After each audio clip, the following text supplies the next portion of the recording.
Situated on Namibia's southern border, Oranjemund was established in 1936 for the purpose of housing the workforce needed for diamond mining in the area. Over the next few decades, it grew from simple miners' accommodation to a fully fledged town.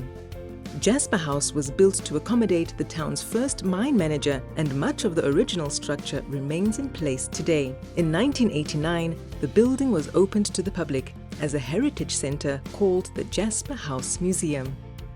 Oranjemund was a closed town, owned first by CDM and then Namdeb Mines until 2017. As part of the effort to diversify the town's economy beyond mining, a deliberate intervention called Town Transformation commenced, and catalyst projects were initiated to grow the tourism offering. Jasper House Museum and its displays were renovated in 2021 in a joint effort led by OMDis, Namdeb and OMD 2030.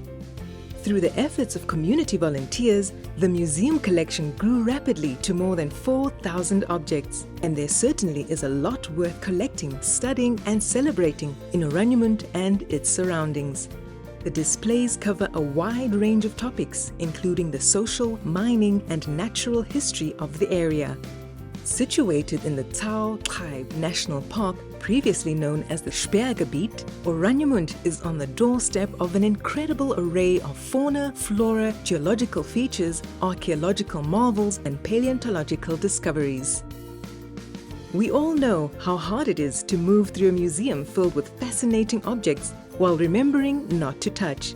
For this reason, Jasper House Museum has a small touch collection that children can interact through touch as well as sight. Access to the national park is still restricted because of ongoing diamond mining in the area. However, various objects have been collected from the desert for display. Weathered by harsh coastal conditions, these rusted tools were simultaneously eroded and preserved by the landscape.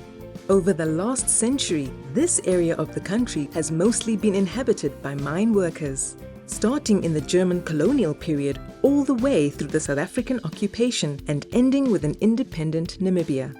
The harsh conditions of colonial and apartheid-era migrant labor are reflected in photographs, old labor identification tags, and administrative documents. The museum draws on the case study of Sylvanus Nekundi, who began working as a migrant laborer in the 70s. We can explore the first contract he signed, his passbook, his involvement in the labor unions, and in strikes all the way through the last years of Namibia's turbulent struggle for independence. The museum also honors Zacharias Lewala, a South African migrant worker who picked up the first diamond in 1908 near Ludritz while working on the railway tracks. Two small rooms house UV light installations by prominent Namibian artist Hercules Viljoen. Through peepholes, visitors can catch a glimpse of the Bom Jesus, a Portuguese ship that was wrecked on the Namibian coast in the 1500s and was discovered in 2008 by Namdeb while mining in the area. In the second installation, we see an imaginative scene from the early mining era. One of the largest rooms in the museum is dedicated to the everyday lives of Oranjemunders over the last century. A mangle that was used to wring out laundry and a wooden bread slicer are relics from a bygone time. A 1940s Welsh dresser formed part of an early mine manager's household. Safety is always important to mines, and this is reflected in the collection. An old air raid siren, repurposed as a fire alarm, is displayed alongside the jaws of life which were used to pry open crashed vehicles. These and many more examples of emergency equipment are displayed alongside a wide array of early hospital apparatus. Prior to the digital era, inhabitants of the isolated town were connected to the rest of the world only via a small post office that, like most amenities, was run by the mine. From 1956 to 2008, Namdeb published its own town newsletter that documented social events and acted as an important form of communication between residents and with the mine. Before Oranjemund was established, other small mining settlements were built along the Diamond Coast. Objects collected from the picturesque ghost towns of Kolmanskopper, Pomona and Boggenfels tell the story of mining in the area. From old scales, sieves and augers to theodolites, maps and codebooks, this history spans over 100 years The Taughaib National Park is home to a fantastic number of desert-adapted plants and animals that are displayed through a combination of photos and bones.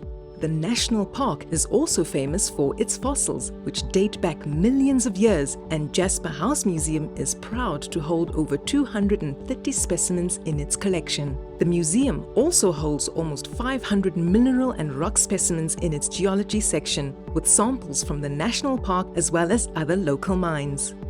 Archaeological evidence shows increased hunter-gatherer activity in the surrounding desert as far back as 12,000 BC.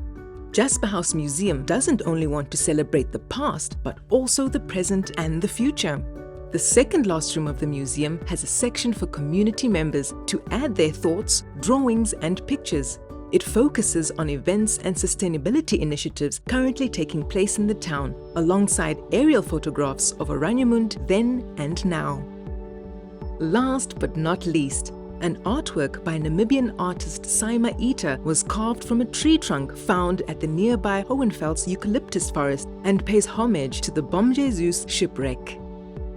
The Jasper House Museum and its custodians are always looking for ways to expand and tell more of the Oranjemund and Taughaib National Park's unique story. On your next visit to the museum, look out for our new displays.